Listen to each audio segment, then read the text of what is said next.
That's cool that Mario can have fun with his dad in the Mushroom Kingdom.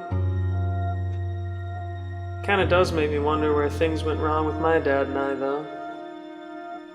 I mean, I guess it all started after the divorce. That was pretty hard on everyone. And that's when his heavy drinking started.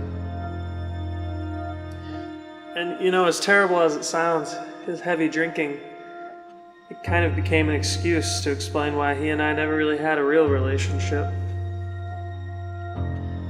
You know, he'd come home from work and I'd try to ask him about his day, and he'd say something like, well, I made a gear in AutoCAD today, and then we sent it to the Chinese and they said that it needed to be 3/4 of an inch wider, so I said, I'm going home early.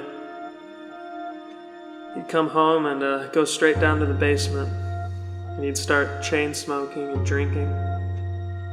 He'd watch these old reruns of MASH. But to be honest, he was in such a drunken haze that I don't think the quick, charming wit of Hawkeye Pierce, or the foxy but modest sexiness of Margaret Hot Lips Houlihan did anything for him at that point.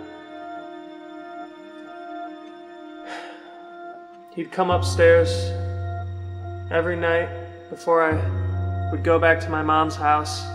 He'd hug me goodbye, and I swear I could see the light in his eyes diminish just a little bit more each time. And, you know, I started to see that basement as almost an early grave. You know, he'd really resigned himself to death, and we would just grow more and more distant. But you know, it wasn't always that way. At his last apartment, he didn't have a basement.